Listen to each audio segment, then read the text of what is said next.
Alright guys, ladies and gentlemen, game 2 here. Firebathero versus Pure. There is the Firebathero, jocular as ever, probably telling your mom jokes to Pure, who is a Protoss player on We Made Fox.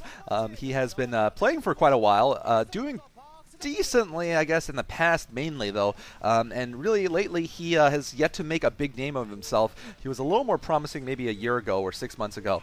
Firebathero, of course, is infamous. He will be well known probably for the history of pro gaming because of his antics and his awesome emotional displays, either positive or negative. Dancing and you know, going nuts, making players go on tilt when he's winning, and then crying and basically acting like a fool when he loses, and that certainly makes him one of the most enjoyable players to watch. This map is Byzantium III, and if Firebathero wins, he'll have to face off against 4GG. If he loses, he'll get to face off against Much, his arch nemesis, and that would be very fun to watch. I guess Savior is his arch nemesis. Much is kind of like on the team of his arch nemesis, kind of like his arch nemesis like cousin. And we've got ourselves, this is Firebathero, of course, at the 1 o'clock, and we've got Pure at the 11 o'clock, Byzantium III. A pretty good map for this matchup, I'd say. I really wouldn't say it's that advantaged. Well, actually, you know, I would probably say that it's slightly more turn advantaged, but actually the stats don't bear me out. It's 3-1. 3 games, 1 by Protoss, 1 by Terran. So I guess it is a Protoss favorite map for this matchup, but of course that's a small sample size. In any case, we got, you know, Firebathero, who is not very good against Protoss here, and that's going to probably play a major factor in this game. I can't imagine that, you know, he is going to be that confident walking into this game. He did practice his heart out last season in the last series in order to try to get better and try to beat Bisu and Much in his MSL group, which he did. Originally, at least, in the round of 32. Of course, he was eventually met up with Bisu again, and he was creamed by Bisu. So it was, you know, very interesting to watch Firebathero's progression. He certainly is not as weak as he used to be, though. But I wouldn't say he's great either. I think he plays the best against Protoss when he is very aggressive in the early game. Basically, every time he won early on was in fast rush games. In fact, against Much, of course, there was this crazy bunker rush when Much went for a fast expand. That worked out perfectly for Firebathero. Anyway, though, it looks like both players are going to start off with 1 base builds. They're both going to go for gas, and we're going to have a core and factory opening here. On this map, I think actually DTs are a viable option. Of course, Reavers are possible, and a fast expand is also very likely. I think probably fast expand is the most likely tech choice here for Pure. For Firebathero, we'll see if he plays aggressively or if he plays a conventional fast expanding game. I do hope he plays aggressively, though. Pure is a fairly conventional player, I would say, and it probably would benefit Firebathero to play for his strengths, which mainly I think lie in the just the more aggressive elements of the game. So, you know, we'll see what his strategy is here in this game. I mean, I think it's certainly important for Firebathero.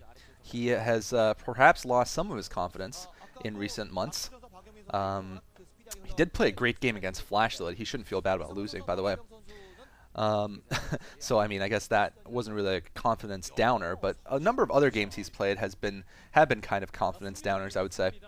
He lost to Savior even recently. You don't always remember that.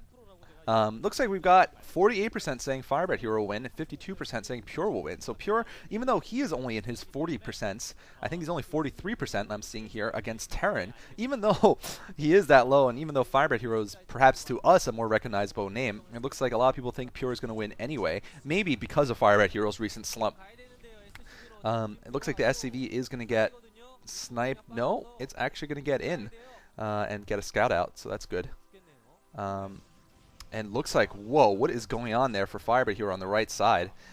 He's probably got some kind of attack force. No, it's just 4 Marines, actually. Got a little bit, you know, curious there if he was going to pull himself another bunker rush or sorts. But no, he's going to go completely conventional here. He's going to go for the FD build with the fast expand. And we're going to be seeing an observatory first here for Pure. This is very standard from both players. Pure is probably going to go for a fast expand afterward. And this is going to be a safe opening for both. And really, neither player with any advantage. Firebathero looks like he's going to kill off the probe, but I think the probe knows about what's about to happen, which is the fast expand. And it looks like Firebathero, meanwhile, persisting with this attack. He's got 6 Marines and 1 tank, the standard number here. But we're going to have to see how good his micro is against Dragoons. We haven't seen it to be absolutely amazing in the past. Looks like a Pure getting a couple of shots off. Firebathero saving his tank, picking off 1 Dragoon. No, his tank goes down, though. Firebathero should not persist in this. Oh, wait, no, he's got a Vulture. Vultures are very important here with their mines, but he's having problems laying any of them. He's got only 1 down, and his Vulture goes down. Yep, there it goes. And the rest of his forces. So for all that effort, he got himself 1 Dragoon. Not worth it, Firebathero. Not worth it at all for 6 Marines, a tank, and a Vulture. So Firebathero could be facing a little bit of early pressure that he doesn't want at this point. Especially because Pure went for the right tech. He has observers. Certainly, that means Firebathero is going to need more than just mines to handle this. I'm not sure what he has, in fact. This could be a little bad for him. He doesn't have any tanks, and his mines are going to get scanned, obviously, or rather, I guess, seen and destroyed. There's Firebathero putting up a bunker. This is going to cost him a lot in terms of minerals. First off, the bunker, and then also the Marines to fill the bunker, because all of his Marines died needlessly. There's Firebathero's bunker going up. Wow, just in the nick of time, too, I gotta say. Had that bunker not gone up, he could have lost the game right there. Right now, he's going to lose a couple of SCVs, possibly. Looks like a Vulture has managed to snipe himself a Dragoon somehow. Perhaps with the help of a mine. But right now, Firebathero facing a lot of opposition here in the front. He might actually lose the barracks. That would be huge. And we'll see when he gets siege tech up. He needs to get it up pretty soon. He also needs to lift that barracks. Or I guess he's just going to repair it and wait for tanks to come in. Yeah, I guess he doesn't want to disrupt his front wall anymore. Alright, so Firebathero has fought this little Dragoon harass off, but not the best or the most pretty early game here, I would say. And I think most of you agree. Not the prettiest early game from the Dancing Queen himself, the Dancing Hero. Vulture gonna run away from this Dragoon. And meanwhile, we're seeing a Robotic Support Bay going up there for Pure. You know, 4GG should just talk to Firebathero a little bit. Try to teach him how to play, do that crazy rush. Obviously, they're not on the same team, so they probably wouldn't do that. But seriously, that rush is awesome. And Firebathero should try to pull it off. That would be very fun to watch, especially because, you know, it is kind of a cheese strategy, and you can kind of like, you know, it's kind of like waving your cojones in front of